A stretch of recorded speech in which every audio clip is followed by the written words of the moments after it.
I sat in my Tokyo apartment, nursing a beer and half listening to Sarah ramble on about some urban legend she'd heard from her grandmother. The evening news droned in the background, but Sarah had muted it when she started talking. She was perched on the edge of the couch, her dark eyes wide with that earnest expression she got whenever she talked about folklore or superstitions.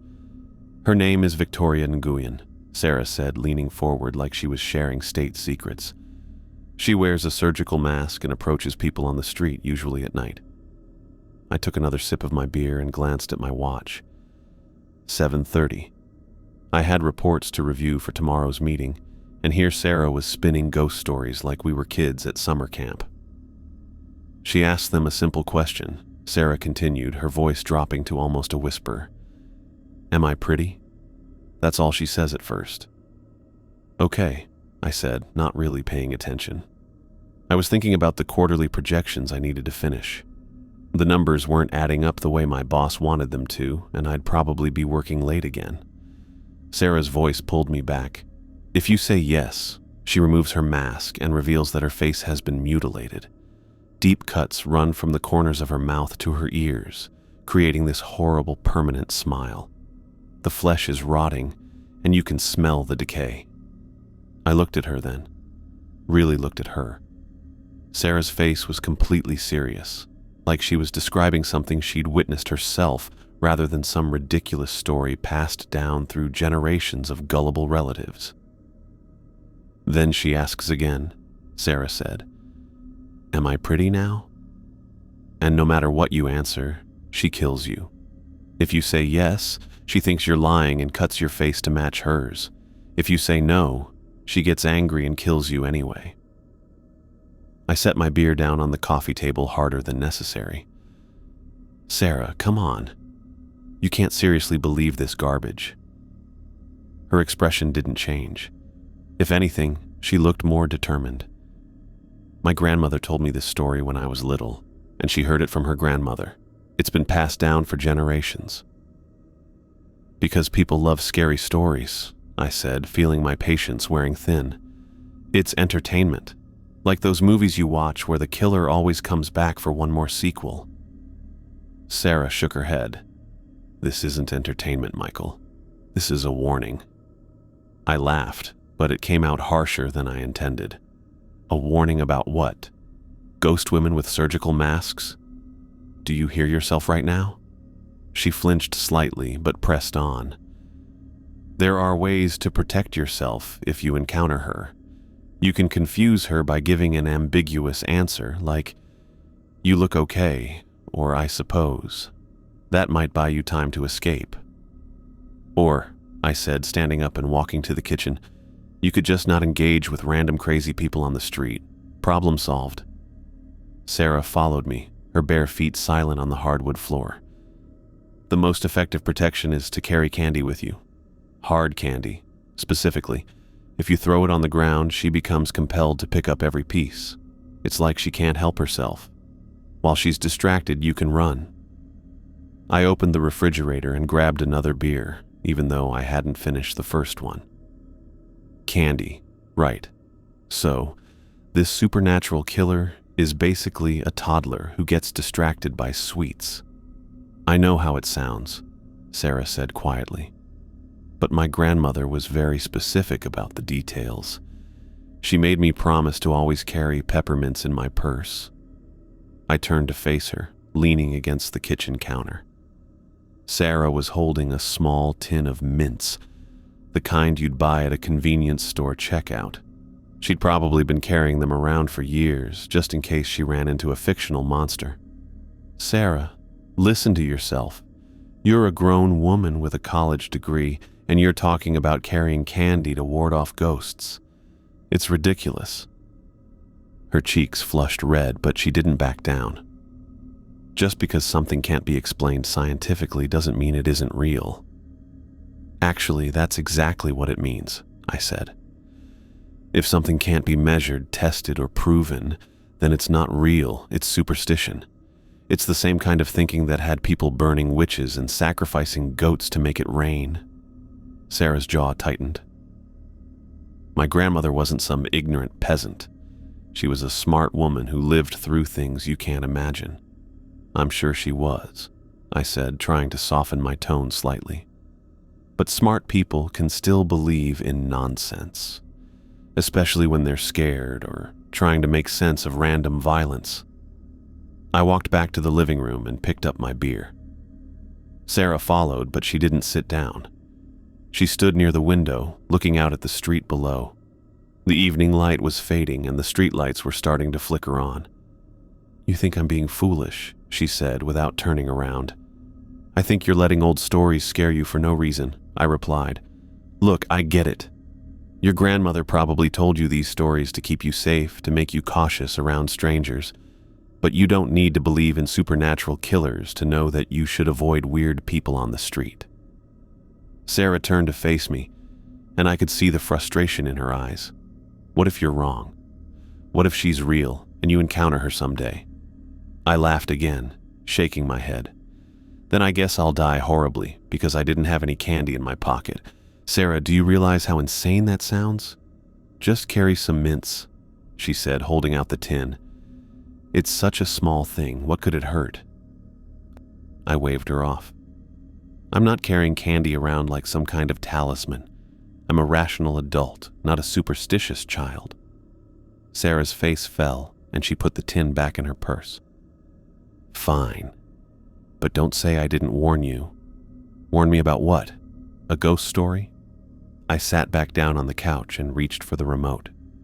"Sarah, there are real things to worry about in this world. Crime, accidents, disease, economic collapse. Why waste energy being afraid of something that doesn't exist?" She was quiet for a long moment, still standing by the window. When she spoke again, her voice was barely audible, because sometimes the things that don't exist are the most dangerous of all. I unmuted the television, effectively ending the conversation. The news anchor was talking about traffic delays on the expressway, something concrete and real that actually mattered. Sarah eventually sat back down, but she didn't say anything else about Victorian Guian or candy or supernatural protection. I spent the rest of the evening working on my reports, occasionally glancing at Sarah as she read a book in the corner chair. She seemed subdued, probably embarrassed that I'd called out her ridiculous beliefs so directly. Part of me felt bad about being so harsh, but someone had to inject some reality into the situation.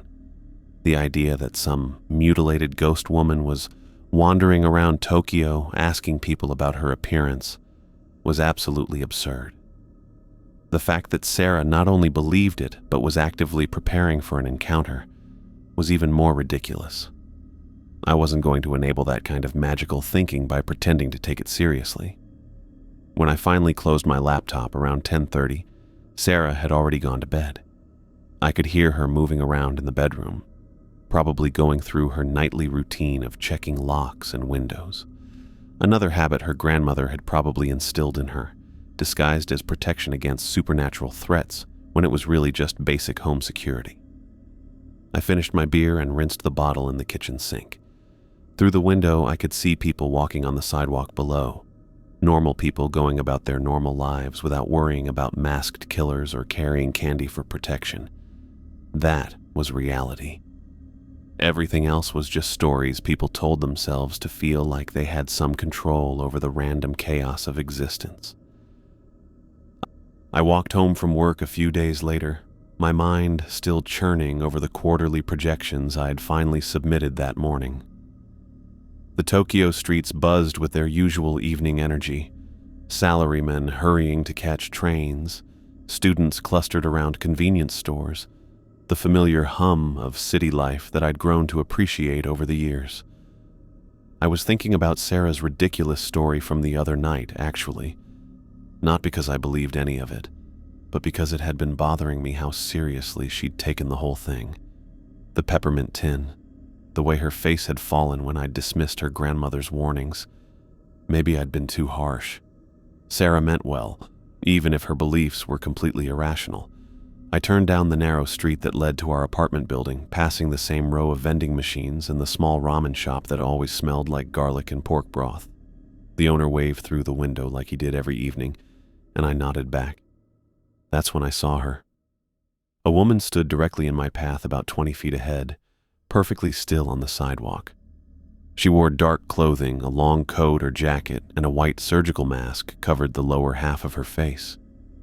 Nothing unusual about that in Tokyo, especially during flu season, but something about the way she stood there made me slow my pace.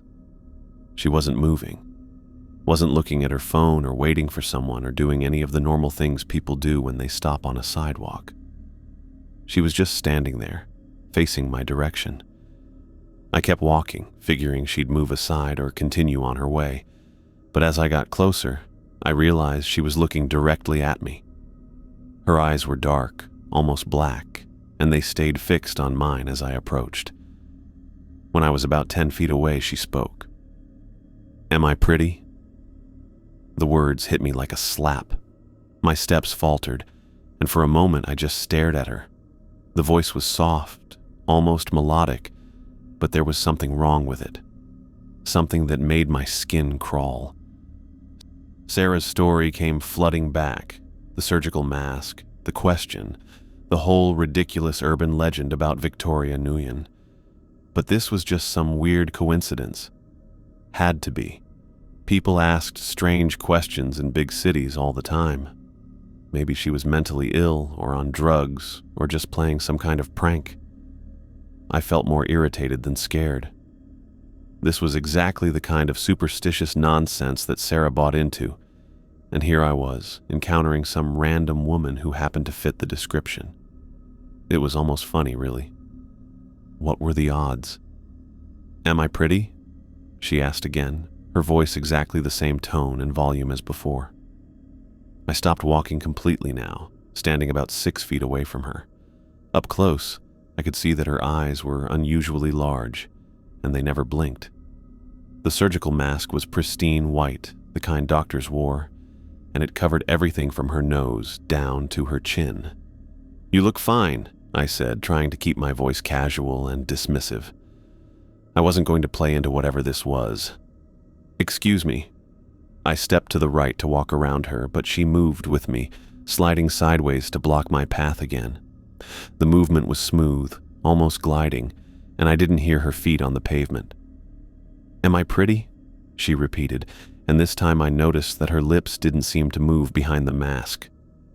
The voice just came from somewhere behind that white fabric. My irritation spiked. This was getting ridiculous. "Look, I don't know what you want, but I need to get home.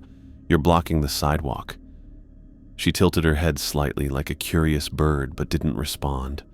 Those dark eyes just kept staring at me, unblinking, waiting. I could feel my heart rate picking up, which annoyed me even more. This was exactly what Sarah would want, for me to get spooked by some random encounter and come running home talking about urban legends and supernatural warnings. I wasn't going to give her the satisfaction. "You look fine," I said again, more firmly this time. "Now please move." We faced each other on the sidewalk, her eyes locked on mine. The white mask hid her expression. Then, without a word, she stepped aside. Just like that, she moved to the left, clearing the path completely.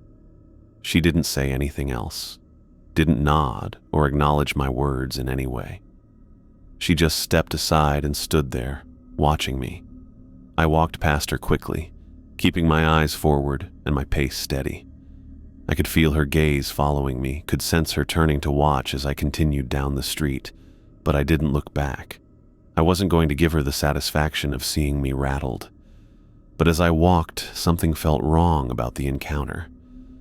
The way she moved, her voice, how completely still she stood. It was all off, though I couldn't figure out why. I reached our apartment building and used my key card to get through the front door, finally allowing myself to glance back through the glass.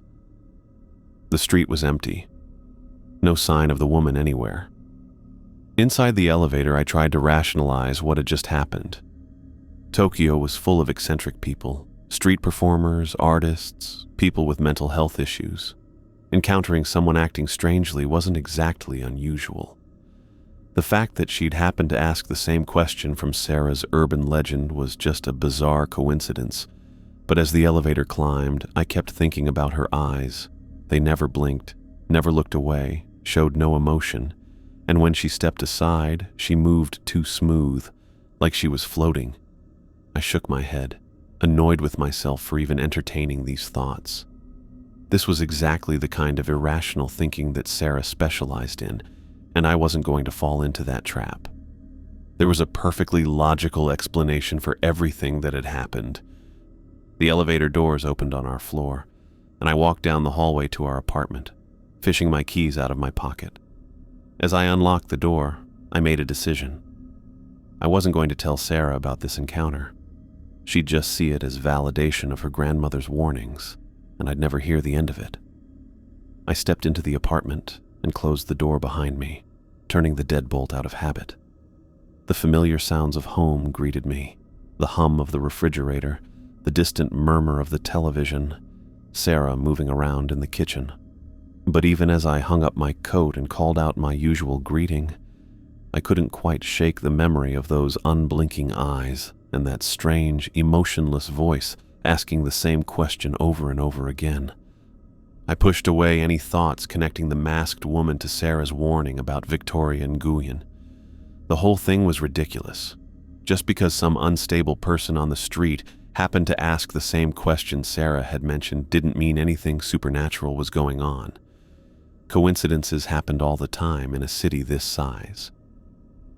"How was your day?" Sarah called from the kitchen. "Fine," I called back, loosening my tie. "Just the usual." I didn't mention the woman. What was the point? Sarah would just give me that look, the one that said she'd been right all along. She'd probably pull out that tin of peppermints again and wave it around like some kind of talisman. I wasn't about to give her the satisfaction of thinking her grandmother's stories had any basis in reality. The woman was probably just some mentally ill person who'd heard the same urban legend Sarah knew. Tokyo was full of people like that. Lonely, disconnected, acting out stories they'd picked up from the internet or overheard in conversations. The surgical mask didn't mean anything either. Half the population wore them during flu season or when the air quality was bad. I walked into the living room where Sarah was curled up on the couch with a book. She looked up at me with those warm brown eyes, and for a moment I almost told her about the encounter. Almost. But then I imagined her reaction, the way she'd set down her book and lean forward with that earnest expression, ready to launch into another lecture about respecting her grandmother's wisdom. "You look tired," she said. "Long day at the office."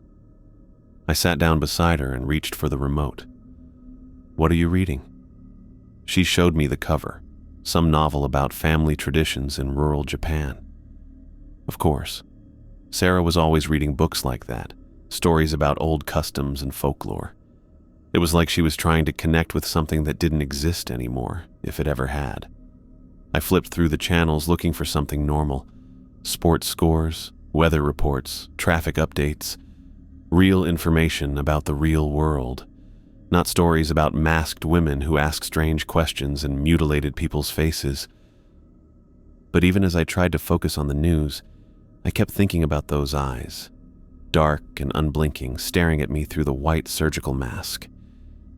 There had been something unsettling about the way she'd moved too. That smooth, gliding motion when she'd stepped aside to block my path. And her voice, so soft and melodic, asking the same question over and over. I shook my head. I was overthinking this. The woman had been weird, sure, but weird didn't equal supernatural. People acted strangely for all sorts of reasons. Mental illness, drug use, social isolation. None of those required believing in century-old ghost stories. Sarah shifted beside me, tucking her legs under her. "Did you finish the quarterly projections?" "Submitted them this morning." I kept my eyes on the television screen. Henderson seemed pleased with the numbers. "That's good." She went back to her book, but I could feel her glancing at me occasionally. Sarah had always been perceptive. She could sense when something was bothering me, even when I tried to hide it. I forced myself to concentrate on the evening news. A story about construction delays on the subway line, an update on trade negotiations, Normal, rational things that made sense. Things that could be measured and verified and explained without resorting to folklore. The woman's question echoed in my mind. Am I pretty?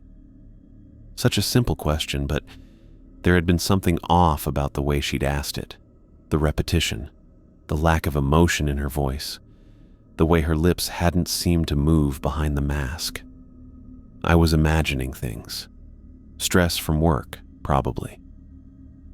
The quarterly reports had been more demanding than usual, and I'd been putting in long hours. When people were tired, their minds played tricks on them. They saw patterns where none existed, made connections that weren't really there. Sarah closed her book and stretched. I think I'll make some tea. Do you want any? Sure. She went to the kitchen and filled the kettle. My wife making tea in our apartment, not masked women asking questions on dark streets. I tried to remember exactly what the woman had looked like. Average height, maybe. Dark clothing. The surgical mask had covered most of her face, leaving only those eyes visible. Large and dark and completely still. She hadn't blinked once during our entire encounter. That was probably what had unsettled me the most. People blinked. It was an involuntary reflex, something humans did without thinking. But she'd stared at me with those unmoving eyes like she was studying me, memorizing my face. The kettle whistled, and I heard Sarah preparing tea. She'd probably chosen something herbal. Sarah believed certain plants had calming properties, wisdom from her grandmother. I usually humored her about things like that. Harmless beliefs were different from dangerous superstitions. But was believing in protective peppermints really that different from believing in the healing power of chamomile tea? Both were based on tradition rather than science. Both required faith in things that couldn't be proven. I pushed the thought away. There was a difference between folk remedies and ghost stories. One was about natural properties of plants that might have some basis in chemistry. The other was about supernatural entities that violated the laws of physics. Sarah returned with 2 mugs and sat back down. The tea smelled like jasmine and honey. Thank you. I took a sip and felt some of the tension leave my shoulders. We sat in comfortable silence for a while, watching the news and drinking our tea. This was what I needed. Normalcy, routine, the simple pleasure of spending a quiet evening with my wife, not dwelling on strange encounters with unstable strangers. But as the evening wore on, I found my mind drifting back to the woman. The way she'd appeared so suddenly on the sidewalk, as if she'd been waiting for me specifically. The way she'd moved to block my path without making any sound. The way she'd stepped aside so smoothly when I'd demanded she move. And those eyes, always those eyes, watching me through the white mask. I finished my tea and set the empty mug on the coffee table. Sarah was absorbed in her book again, occasionally turning a page with a soft rustle. The television had moved on to sports scores, something about baseball standings that I couldn't quite focus on. Maybe I should tell Sarah about the encounter, not because I believed her grandmother's stories, but because she was my wife and I shouldn't keep things from her. Even strange, meaningless things. But then she'd want to know every detail. She'd ask questions I couldn't answer, like why the woman had been standing in that exact spot, or how she'd known to ask that particular question. Sarah would find significance in coincidences that were just random chance. No, it was better to keep this to myself. The encounter had been unsettling, but it was over. The woman was probably miles away by now, bothering someone else with her strange questions. Or maybe she'd gone home to whatever sad, isolated life had driven her to act out urban legends on city streets. I glanced at the clock on the cable box, almost 10:30. Time to start thinking about bed. I had another early morning tomorrow, another day of meetings and reports and rational, explainable problems that could be solved with logic and hard work. Sarah yawned and closed her book. I think I'm ready to sleep. I'll be there in a few minutes. Just want to catch the weather forecast. She kissed my cheek and headed toward the bedroom. I heard her moving around. getting ready for bed, checking the locks on the windows like she always did. Sarah was careful about security, another trait she'd inherited from her grandmother. But that was just common sense in a big city, not superstition. I turned off the television and lights, then went to the bedroom. Sarah was under the covers, her black hair spread across the pillow. She looked peaceful. I brushed my teeth and changed into pajamas, trying to push away the lingering memory of dark, unblinking eyes. Tomorrow would be better. Tomorrow I'd be back at the office, dealing with spreadsheets and client meetings and all the normal challenges of my job. The strange encounter would fade into the background, just another odd moment in city life. But as I settled into bed beside Sarah, I couldn't quite shake the feeling that those eyes were still watching me somehow, still waiting for an answer to a question I didn't want to understand. I stepped out of my apartment building the next morning, already running late for work. The elevator had been broken again, and I'd had to take the stairs from the 8th floor. My briefcase felt heavier than usual, loaded with the Henderson reports I'd forgotten to review the night before. The morning air was crisp, typical for October in Tokyo. I pulled my coat tighter and started toward the street, mentally rehearsing the presentation I'd have to give in 2 hours. The quarterly numbers were solid, but Henderson always found something to nitpick about. That's when I saw her. The same woman from yesterday stood directly in front of the building entrance, maybe 10 feet away. But this time, everything was different. This time, she wasn't wearing the surgical mask. I stopped dead in my tracks. Her face was a nightmare. Deep, gaping cuts ran from the corners of her mouth all the way to her ears, creating a grotesque, permanent smile that stretched impossibly wide across her cheeks. The wounds looked fresh and old at the same time, raw, bleeding edges mixed with blackened, rotting flesh that had started to peel away from the bone underneath. The smell hit me next, sweet decay, like fruit left too long in the sun, mixed with something metallic and sharp. I gagged and took an involuntary step backward, my briefcase slipping from my suddenly numb fingers and hitting the pavement with a dull thud. She was staring directly at me with those same dark, unblinking eyes. They seemed even larger now without the mask to frame them, sitting in a face that had been carved apart like some sick joke. Bits of dried blood clung to the corners of the wounds, and I could see her teeth through the gaps in her cheeks. "Am I pretty?" she asked. The voice was exactly the same, soft, melodic, completely at odds with the horror of her appearance. But now I could see how the sound was made. Her lips barely moved, but the words came through the slashed openings in her face, creating an echo effect that made my skin crawl. I couldn't move, couldn't breathe, couldn't look away. Every rational thought I'd had about yesterday's encounter, the explanations about mental illness, street performers, coincidence, crumbled into dust. This wasn't someone wearing makeup or playing a prank. This was something else entirely. Something that shouldn't exist. Sarah's voice echoed in my memory. She removes her mask to reveal a mutilated face with cuts from mouth corners to ears, rotting flesh, then asks, "Am I pretty now?" The urban legend. The story I'd dismissed as garbage entertainment. The warning I'd laughed at and called superstitious nonsense. It was real. All of it was real. "Am I pretty?" she repeated, tilting her head slightly to the left. A small piece of flesh fell from one of the wounds and landed on the sidewalk with a wet sound. I tried to speak, tried to remember what Sarah had said about giving ambiguous answers, but my throat had closed up completely. My legs felt like they were made of concrete.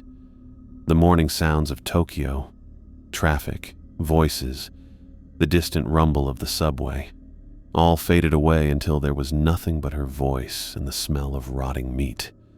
She took a step toward me, and I finally found the ability to move. I stumbled backward, nearly tripping over my own feet, my back hitting the glass doors of the apartment building. The cold surface against my shoulders snapped me partially back to reality. "You look..." I started, then stopped. My voice came out as a croak. She waited, that horrible smile never changing, never blinking those black eyes. I thought about Sarah sitting in our living room trying to warn me. I thought about the peppermint tin she'd offered me, the protection I'd refused. I thought about how condescending I'd been, how certain I was that I knew better than generations of folklore and tradition. I'd been completely, catastrophically wrong. The woman took another step closer, and I could see maggots moving in the deeper parts of her wounds. My stomach lurched, and I pressed myself harder against the glass doors, fumbling behind me for the handle. "Am I pretty?" she asked a third time, and now she was close enough that I could feel the cold radiating from her body like she was made of ice. I ran back into the apartment building, my legs shaking so badly I could barely stay upright. The glass doors slammed shut behind me, and I immediately spun around to look through them, expecting to see that thing following me inside. The street was empty, no sign of her anywhere. My heart was hammering so hard I thought it might burst right out of my chest.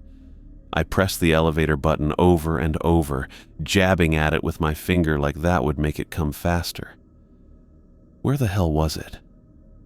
I kept glancing back at the entrance, waiting for her to appear in those glass doors with that horrible smile.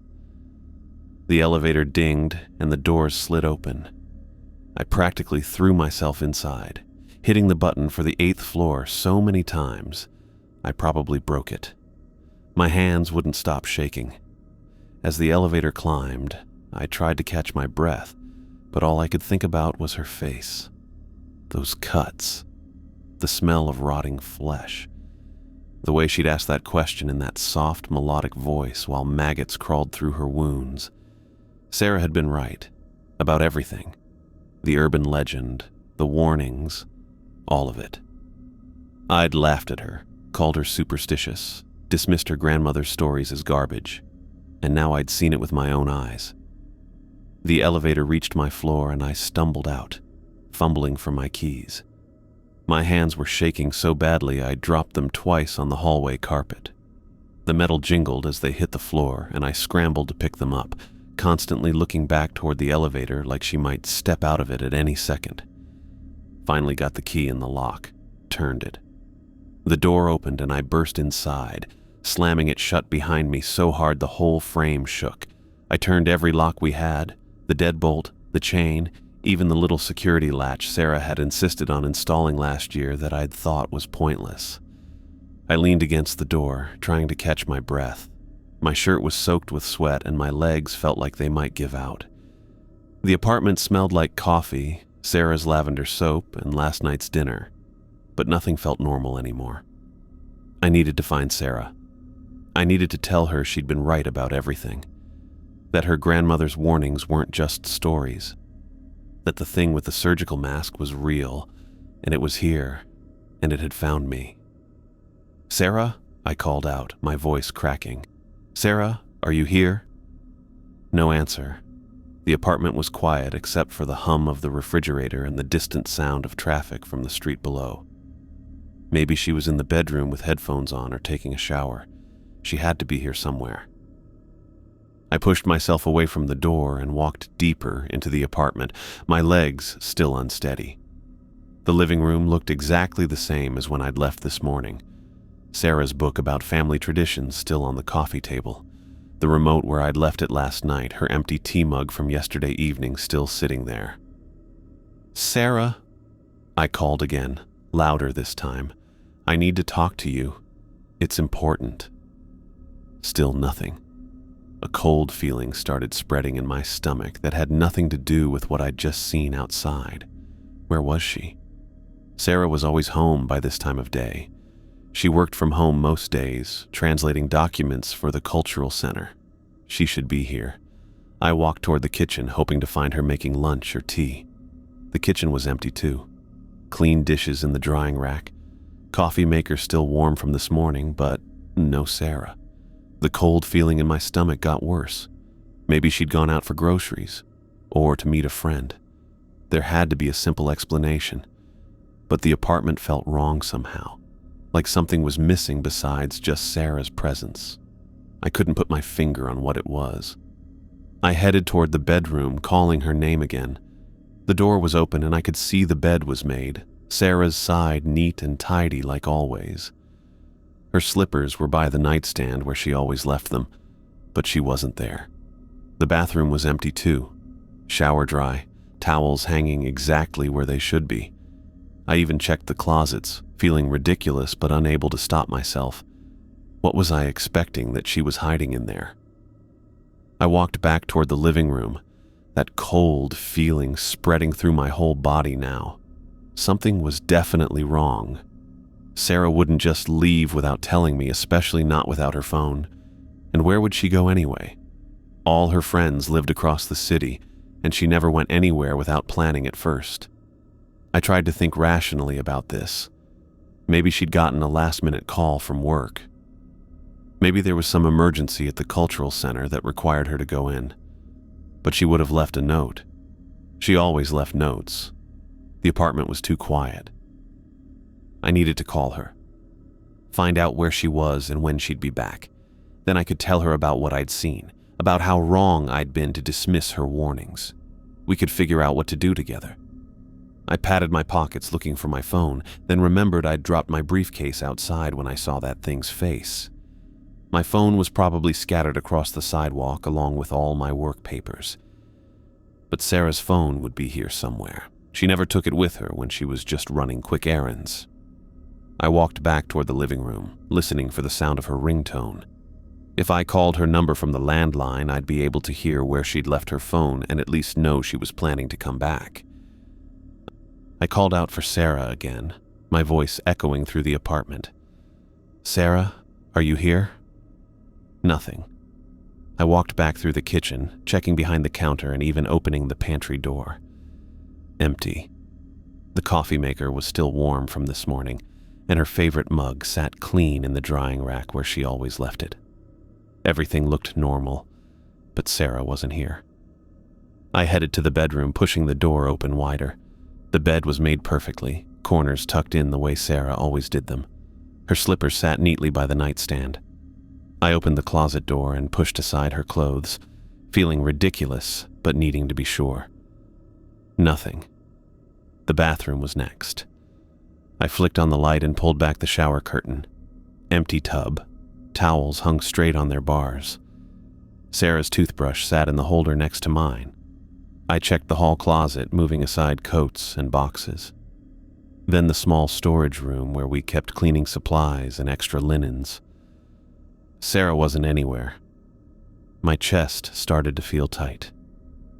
Sarah worked from home translating documents for the cultural center. She should be here. She was always here during the day, usually at the kitchen table with her laptop and a cup of tea, surrounded by dictionaries and reference books. Something felt wrong about the apartment, but I couldn't put my finger on what. I tried to think. When had I last seen Sarah? This morning before I left for work. She'd been in the kitchen making coffee, wearing her blue robe with her hair pulled back. She'd kissed my cheek and told me to have a good day. Normal. Everything had been completely normal, but now she was gone, and after what I'd just seen outside with that woman and her mutilated face, Sarah's absence felt like more than just running errands. The sound was coming from near the couch. I followed it, moving around the coffee table. Her phone was wedged between the couch cushions, the screen lighting up with my call. I hung up the landline, and the ringing stopped. Why would Sarah leave without her phone? She never went anywhere without it. She used it for work, for staying in touch with her friends, for everything. The phone felt warm in my hand, like she'd been using it recently. I checked the recent calls. The last one was from yesterday evening to her friend Akiko. Before that, a few work calls from earlier in the week. Nothing unusual. No missed calls, no text messages I hadn't seen. I set her phone on the coffee table and looked around the living room again. Her book about family traditions was still here, bookmarks sticking out from where she'd stopped reading last night. The remote was exactly where I'd left it. Her empty tea mug from yesterday evening sat on the side table. Something was different. The furniture was in the same places, the pictures on the walls hadn't moved, but something felt wrong, like someone had been here who didn't belong. I walked to the window and looked down at the street.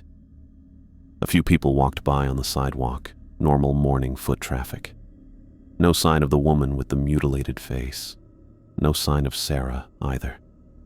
My hands were still shaking from the encounter outside. I kept seeing those cuts on the woman's face, the way the flesh had peeled back, the smell of decay. Sarah had tried to warn me about this exact thing, and I'd laughed at her, called her grandmother's stories foolish superstition. Now Sarah was missing, and I couldn't stop thinking about the connection. I checked my watch. 9:45 in the morning. Sarah should definitely be here working. She had a deadline this week for translating a series of documents about traditional festivals. She'd been stressed about it for days, working late into the evenings. I walked back to the kitchen and opened the refrigerator, looking for any sign of what Sarah might have been planning. Her lunch was still there, the same sandwich she'd made last night for today, a container of leftover soup, her yogurt with the expiration date she'd written on top in her neat handwriting. The anxiety in my chest was getting worse.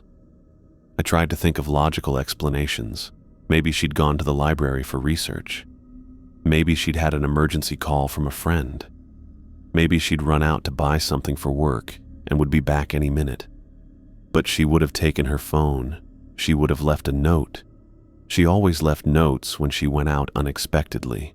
Little pieces of paper stuck to the refrigerator with magnets shaped like cherry blossoms. I checked the refrigerator door. No note. I walked back to the living room. I kept expecting to hear Sarah's voice from another room, or her key in the door, or her laugh at something she was reading. Instead, there was nothing but the hum of appliances and the distant noise of the city outside.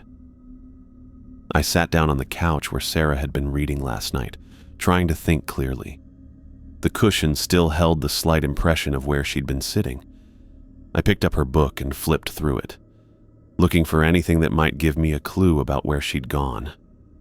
The pages were filled with stories about old traditions, folklore passed down through generations, stories about spirits and supernatural encounters, stories like the one she'd told me about the woman with the surgical mask, stories I'd dismissed as nonsense just a few days ago. I stepped into the living room and froze. The woman with the mutilated face stood by the window, but something was horribly wrong. She was wearing Sarah's blue silk kimono, the one with the cherry blossoms that Sarah's grandmother had given her. The fabric hung loose on the woman's unnaturally thin frame, and seeing her in Sarah's clothes made my stomach lurch. My eyes darted around the room frantically. "Sarah!" I called out, my voice cracking. "Sarah, where are you?" Then I saw her. Sarah lay crumpled on the floor near the couch, her body twisted at an unnatural angle. Dark blood had pooled around her head, soaking into the cream-colored carpet we'd picked out together last spring. Her face, God, her beautiful face, had been slashed with the same horrific cuts that marked the woman standing before me. Deep gashes ran from the corners of Sarah's mouth to her ears, creating that same grotesque smile. Her eyes stared at nothing, glassy and empty. "No," I whispered, dropping to my knees. "No, no, no." The metallic smell of blood filled my nostrils, mixed with that same sickly sweet decay I'd smelled outside. Sarah's black hair was matted with blood, and her hands lay open beside her, fingers still curled as if she'd been trying to protect herself. The book about family traditions she'd been reading last night lay scattered in pieces nearby, its pages torn and bloody. I crawled toward her, my hands shaking. "Sarah, please, please wake up." But I could see she was gone. Her skin had already started to turn pale, and when I touched her hand, it was cold. So cold. Behind me, I heard that soft, melodic voice. "Am I pretty?" I spun around, still on my knees. The woman stood exactly where she'd been before, wearing Sarah's kimono like it belonged to her. The silk was stained with fresh blood. Sarah's blood. The woman's rotting smile seemed wider now, more satisfied. Maggots writhed in the deeper wounds of her cheeks, and pieces of flesh hung loose around her jaw. "You did this," I said, my voice barely a whisper. "You killed her." The woman tilted her head, causing more rotted flesh to fall onto Sarah's kimono. "Am I pretty?" she repeated, as if I hadn't spoken. I looked back at Sarah's body, at the woman who'd tried to warn me, who'd carried those peppermints to protect herself from exactly this. The woman I'd laughed at, dismissed, called superstitious. She'd known. She'd known this thing was real, and I'd been too arrogant to listen. "She tried to tell me," I said, more to myself than to the creature wearing my wife's clothes. "She tried to warn me about you." The woman took a step closer, her bare feet making no sound on the blood-soaked carpet. The kimono's sleeves were too long for her skeletal arms, and they dragged through Sarah's blood as she moved. "Am I pretty?" she asked again, her voice never changing tone or volume. I scrambled backward until my shoulders hit the wall. The woman followed, moving with that same unnatural grace I'd witnessed on the street. Up close, I could see that Sarah's blood wasn't just on the kimono. It was under the woman's fingernails, smeared across her pale hands, dried in the corners of her mouth wounds. "How did you get in here?" I demanded, though my voice came out as a croak. "The door was locked. Everything was locked." She didn't answer.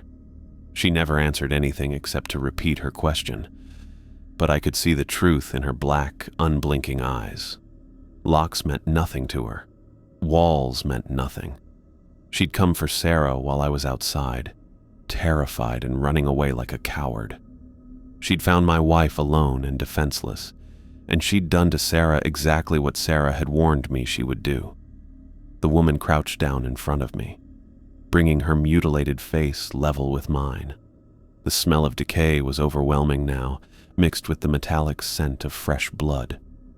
I could see every detail of her wounds, the way the flesh had blackened around the edges, how the cuts went so deep they revealed bone, the way her teeth showed through the gaps in her cheeks. "Am I pretty?" she whispered, and her breath felt like ice against my skin. I couldn't speak, couldn't move. All I could think about was Sarah lying dead behind this thing, wearing the kimono that should have been folded safely in our bedroom dresser. Sarah, who'd tried to save me with her grandmother's stories and her tin of peppermints. Sarah, who'd died because I was too stubborn to believe.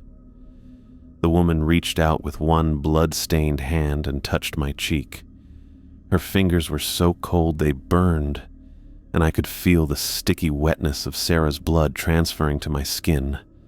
She leaned closer, her ruined mouth inches from my ear. "Am I pretty?" she asked once more, and I realized she would keep asking until I gave her an answer, just like Sarah had warned me, just like the stories had said. But I also realized something else as I stared into those empty black eyes. This thing had made itself at home in my apartment.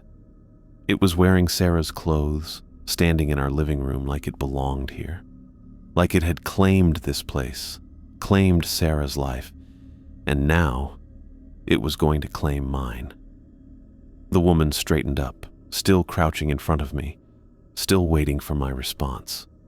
Blood from her wounds dripped onto the carpet between us, adding to the pool that had already formed around Sarah's body. The kimono's cherry blossom pattern was barely visible now under all the blood, but I could still make out the delicate pink flowers that Sarah had loved so much. I pressed myself harder against the wall, feeling the cool plaster through my shirt. The woman's head tilted again, and I watched more pieces of rotted flesh fall from her face onto Sarah's silk kimono. She was patient. She had all the time in the world. She'd already gotten what she'd come for. She'd silenced the one person who could have protected us both. Now she was just playing with me, wearing my dead wife's clothes while she waited for me to seal my own fate with whatever answer I gave to her terrible question. I stood frozen in the doorway, my body refusing to move as the woman turned to face me. Sarah's blood was still wet on her hands, dark red streaks running down her pale fingers like paint that hadn't dried. The sight hit me like a physical blow, and I felt my knees threaten to give out. "Am I pretty?" she asked again, her voice that same soft, melodic tone that had haunted me since yesterday. But now it carried something else. Satisfaction, maybe. Like she'd been waiting for this exact moment. Her rotting smile stretched wider, the cuts in her cheeks pulling apart with a wet sound that made my stomach lurch. Fresh blood seeped from the wounds, dripping onto Sarah's blue kimono. The cherry blossom pattern was almost completely obscured now, transformed into something obscene. I couldn't speak, couldn't move, could barely breathe. The woman stood there in my living room like she owned it, like she'd always belonged there. Sarah's body lay crumpled on the floor behind her, and I realized with growing horror that this creature had made herself at home.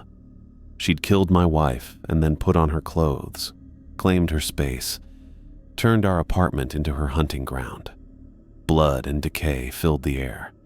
I pressed against the doorframe, gripping the wood until my knuckles went white. I wanted to run, but my legs wouldn't move. "Am I pretty?" she repeated, tilting her head to the left. More flesh fell from her wounds, landing on the carpet with soft, wet sounds. The maggots writhing in the deeper cuts caught the light from the window, and I had to swallow hard to keep from vomiting. I understood now with crystal clarity what my dismissal of Sarah's warnings had cost me. Everything. Everything I cared about lay dead on the floor because I'd been too proud, too rational, too fucking stubborn to listen. Sarah had tried to protect me, had carried those peppermints everywhere, had begged me to take her grandmother's stories seriously, and I'd laughed at her. The woman took a step closer, her bare feet silent on the blood-soaked carpet. The kimono's sleeves dragged through the dark pools, absorbing more of Sarah's blood. She moved with that same unnatural grace I'd witnessed on the street, like she was floating rather than walking.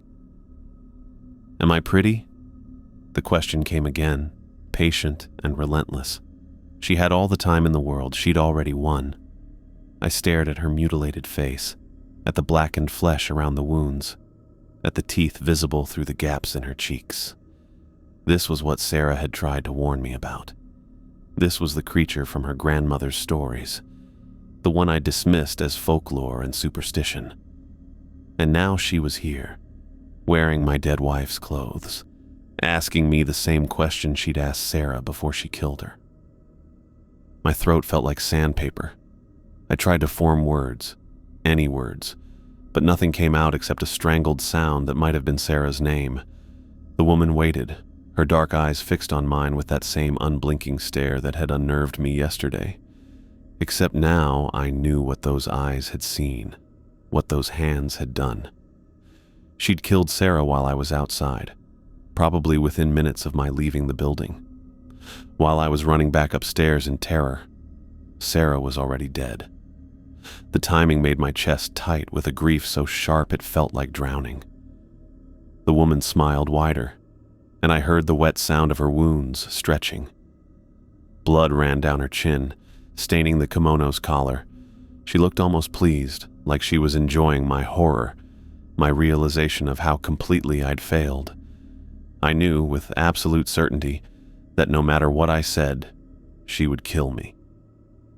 Sarah had told me the stories. Say yes, and she cuts your face to match hers. Say no, and she kills you outright. There was no right answer, no clever response that would save me. The candy trick might work, but I'd have to get to the kitchen first, and she stood between me and any escape route. The woman raised one blood-stained hand and touched her own mutilated cheek, almost lovingly. Then she looked at me expectantly, waiting for my response with the patience of something that had existed far longer than any human life. I pressed harder against the doorframe, feeling the wood bite into my back. Sarah's book about family traditions lay torn and bloody near her body, its pages scattered and stained.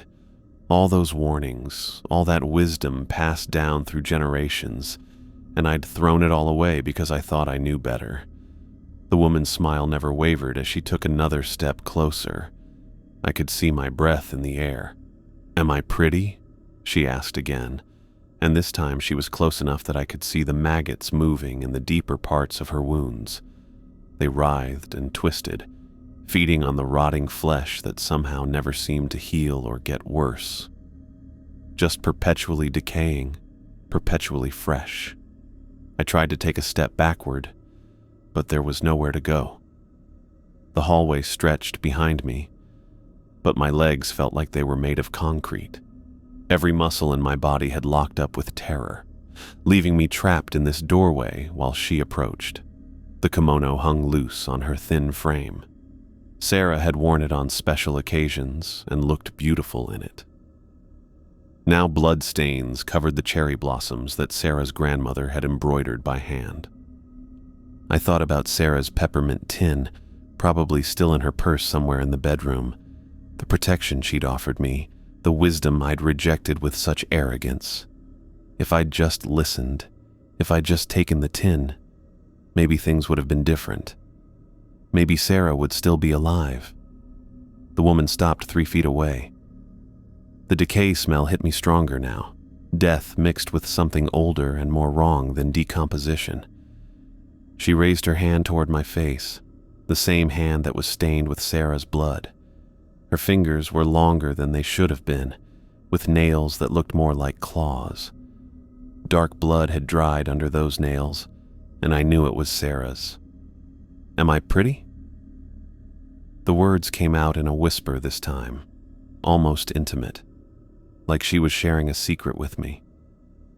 I opened my mouth trying to force out some kind of response, but only a choked sound emerged. My throat had closed up completely, and I realized I was hyperventilating. The room started to spin slightly, and I gripped the doorframe harder to keep from falling. The woman waited, her head tilted at an unnatural angle. Blood seeped from her wounds onto the carpet, staining the area around her feet. I could see Sarah's body in my peripheral vision, and the sight made my chest tighten with grief so intense it was physical pain. Her hair was still spread across the carpet, matted with blood now instead of flowing freely like it had been just this morning when she kissed my cheek goodbye. The woman leaned closer. Her breath smelled like grave dirt and rotting meat. I gagged. Her black eyes stared at me without blinking. I knew I had to say something. The silence was stretching too long, and I could sense her growing impatient. But every possible response felt like signing my own death warrant. Yes would mean she'd cut my face. No would mean immediate death. And any attempt at an ambiguous answer felt hollow now that I'd seen what she'd done to Sarah. The woman smiled wider, and I heard the wet, tearing sound as her wounds stretched further apart. Fresh blood ran down her chin, and a piece of rotted flesh fell onto the kimono's collar. I stood frozen in the doorway, staring at the woman in Sarah's blood-stained kimono. Somewhere in the back of my mind, Sarah's voice echoed through the terror. The candy. She'd said something about candy. My eyes darted around the apartment, past Sarah's lifeless body, past the spreading pool of blood, until I spotted it. A small ceramic bowl on the kitchen counter. Sarah had filled it with wrapped peppermints just last week, the same kind her grandmother had always kept, the same kind she'd tried to give me from her little tin. I forced my legs to move, one step into the apartment, then another. The woman watched but didn't follow, waiting for me to respond. Sarah's blood mixed with the decay smell coming from the creature wearing my wife's clothes.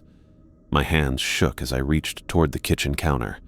The woman's smile stretched wider, flesh peeling back from the corners of her mouth. Maggots writhed in the deeper parts of her wounds. She thought I was coming closer to answer her question, to seal my fate one way or another.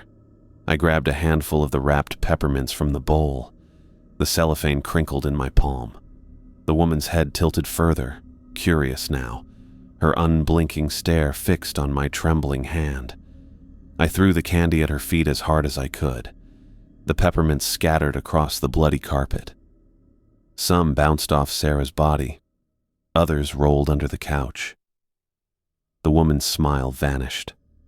Her black eyes snapped down, following the candy.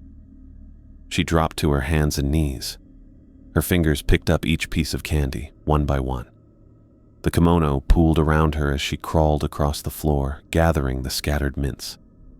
She moved with the same grace, but now her attention was consumed by collecting every piece. I ran. My legs finally obeyed, carrying me past the crouched figure in Sarah's kimono. I could hear her fingers scraping against the hardwood as she searched for candy that had rolled into corners. The front door was only 10 feet away, 8 feet, 5 feet.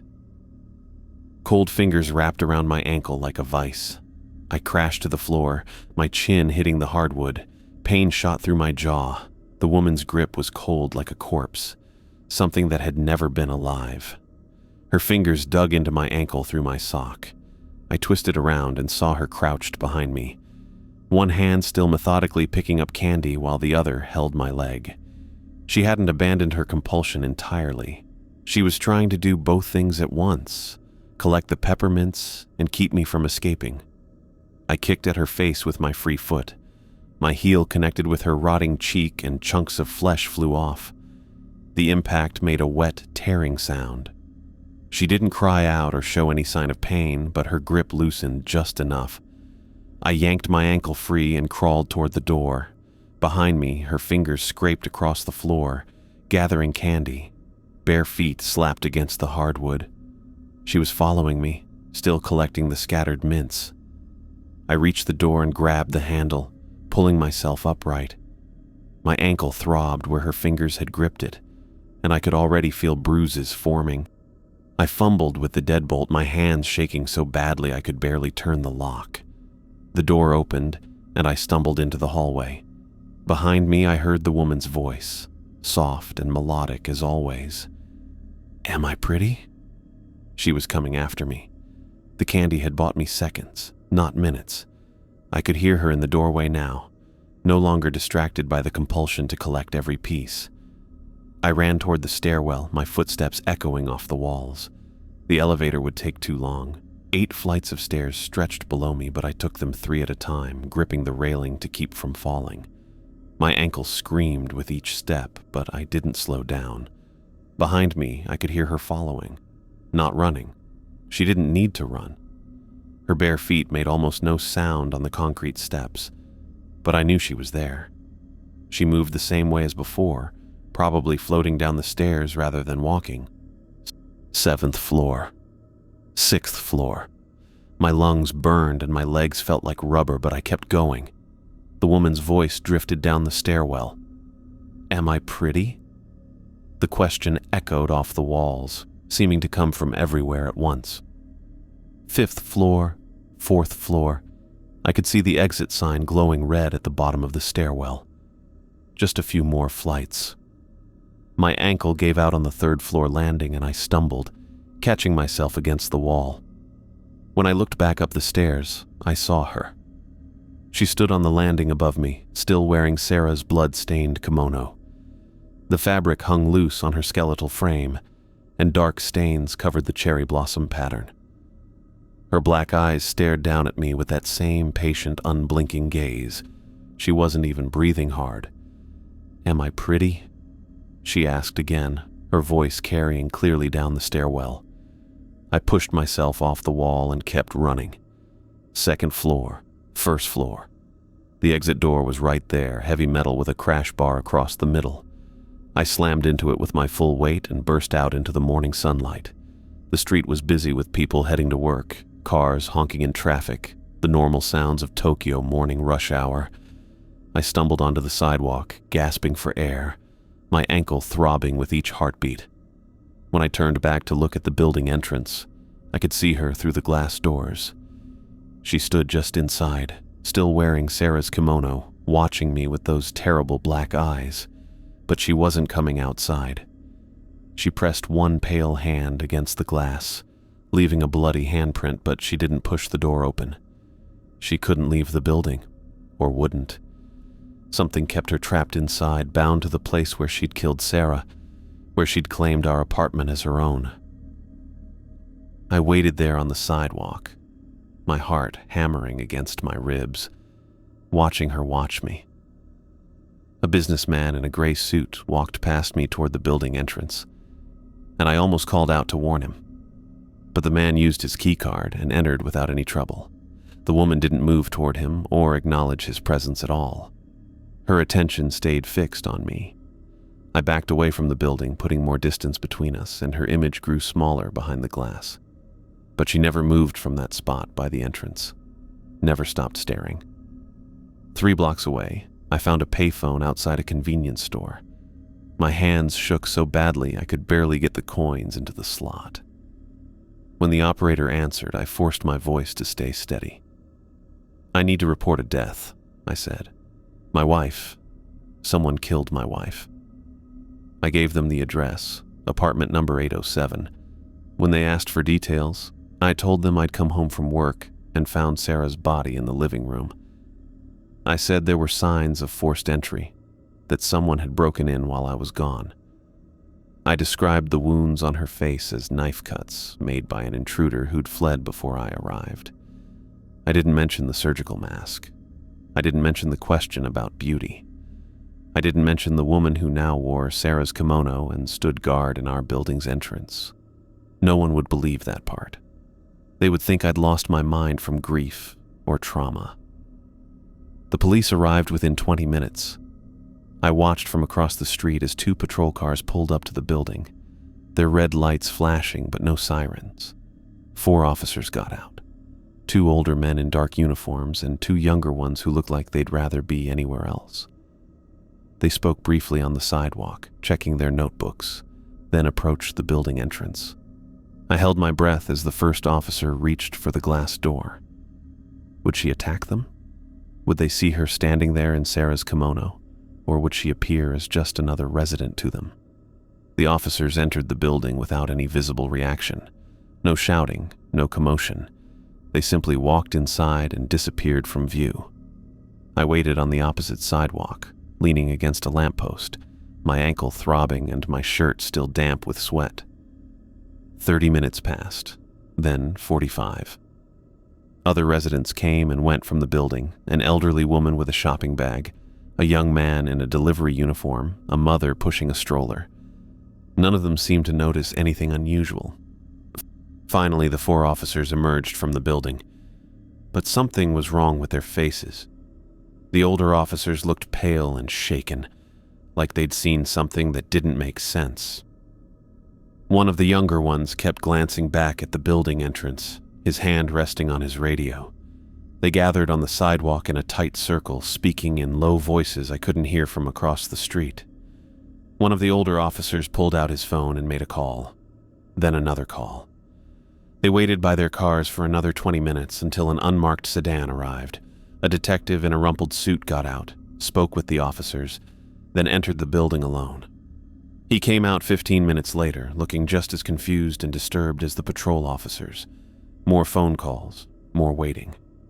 Eventually, a coroner's van arrived, followed by what looked like a crime scene team with their equipment cases. I watched them work for 3 hours. They brought Sarah's body out in a black bag on a wheeled stretcher. My knees buckled and I grabbed the lamppost to keep from falling. That bag contained all that was left of the woman who'd tried to warn me, who'd carried peppermints in her purse because her grandmother had taught her to be prepared for things I'd refused to believe. The crime scene team made multiple trips in and out of the building, carrying evidence bags and cameras. But I noticed something strange.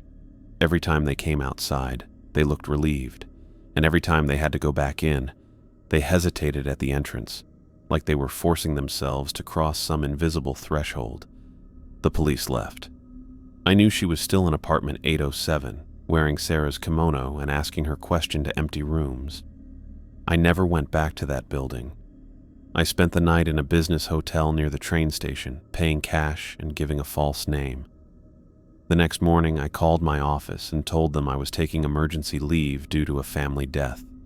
I packed nothing from the apartment. Everything I owned was contaminated now, tainted by her presence. Within a week, I'd found a job in Osaka, 300 miles away. I told people my wife had died in an accident, and I needed a fresh start. I rented a small apartment in a modern building with good security and bright fluorescent lights in every hallway. But I never forgot Sarah's warning. Every morning when I got dressed, I put a small tin of peppermints in my pocket. Hard candy, the kind that would scatter and roll when thrown. I carried them on trains, to work, to the grocery store, everywhere I went. The tin became as essential as my wallet or keys. Sometimes at night I took out the tin and shook it, listening to the candy rattle. The sound reminded me of Sarah telling me about her grandmother's stories. I'd thought they were superstition, but they were survival instructions. I never saw the woman again, but I knew she was still in that Tokyo building, wearing Sarah's kimono, asking her question to anyone who gave the wrong answer. I carried those peppermints in my pocket every day after that.